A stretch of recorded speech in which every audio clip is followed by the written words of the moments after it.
کہتے ہیں ایک شخص نے اپنی نوجوان اور خوبصورت بیوی کے کہنے پر اپنی ماں کو گھر سے نکال کر گدھا گری پر مجبور کر دیا۔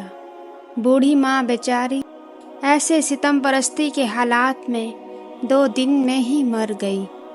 وقت کے بادشاہ نے خواب دیکھا اور خواب میں ایک بزرگ نے بادشاہ سے اسی آدمی کی طرف اشارہ کرتے ہوئے کہا کہ فلاں بستی میں اس شخص کو اپنے پاس بلاؤ اور اسے 100 اونٹ سونے کی اشرفیوں سے لاد کر دو۔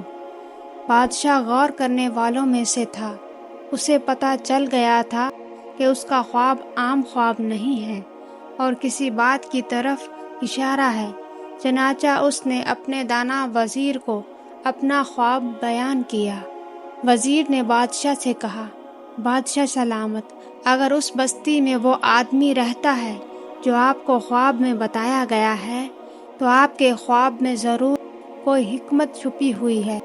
بادشاہ نے وزیر کی بات سن کر اپنے ساتھ سپاہیوں کا دستہ لیا اور بزرگ کی بتائی ہوئی بستی میں خود جا پہنچا اور بستی کے باہر درخت کے نیچے بیٹھے ایک بوڑھے درویش سے اس شخص کے بارے میں دریافت کیا تو بوڑھے درویش نے کہا، وہ کوئی اچھا انسان نہیں ہے، وہ اپنی ماں پر ظلم کرتا تھا اور اس کے ظلموں کے تاب نہ لاتے ہوئے اس کی بوڑھی ماں دنیا سے رخصت ہو گئی۔ جائیں، بستی میں پہلا مکان اسی کا ہے۔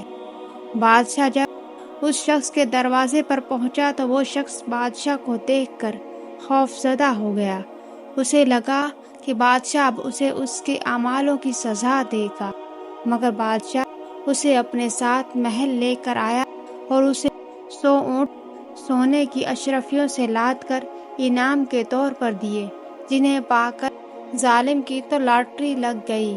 وہ بادشاہ کا شکر ادا کرتے ہوئے دولت کے نشے میں چور اپنی بستی واپس آ گیا اور عیش و عشرت کی زندگی گزارنی شروع کر دی۔ ادھر بادشاہ اور اس کے دانا وزیر نے اس شخص پر مکمل نظر رکھی ہوئی تھی اور وہ خواب کی حقیقت جاننا چاہتے تھے، مگر کئی سال گزر گئے، اس شخص کے حالات میں کوئی تبدیلی نہ آئی۔ وہ عیش و عشرت اور شباب و شراب میں ڈوبا اپنی مستیوں میں مصروف زندگی گزار رہا تھا اور پھر ایک دن نشے میں اپنے ہی گھر کی چھت سے نیچے گرا اور مر گیا۔ بادشاہ کو جب اس کے مرنے کی خبر ملی تو وہ واپس اس شخص کی بستی میں گیا اور پھر بستی کے باہر درخت کے نیچے اس بوڑھے درویش سے ملا جس نے اسے اس شخص کا پتہ بتایا تھا۔ بوڑھے نے، جو اہل علم تھا، بادشاہ کو دیکھا اور بولا، جس دن میں نے آپ کو اس شخص کی شکایت لگائی تھی، میں چاہتا تھا کہ آپ اسے سزا دیں تاکہ شاید اس کے گناہوں کی کچھ تلافی ہو جائے، مگر مالک کو کچھ اور منظور تھا۔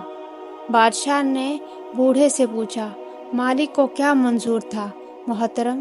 بوڑھا بولا، اس دن آپ نے اسے سونے سے لدے ہوئے اونٹ عنایت کیے تو مجھے پتہ چل گیا کہ رب کائنات نہیں چاہتا کہ یہ شخص توبہ کے قریب بھی جائے، اور پھر ایسا ہی ہوا۔ دولت کے نشے میں چور ہو کر وہ ہر چیز بھول گیا۔ آسائشوں نے اسے نہ تو اس کے خالق کو یاد کرنے دیا اور نہ ہی کبھی اسے اپنے کیے ہوئے کاموں پر ندامت ہوئی، اور اسی عیش و عشرت میں اس نے کبھی توبہ نہیں کی اور ہلاک ہو گیا۔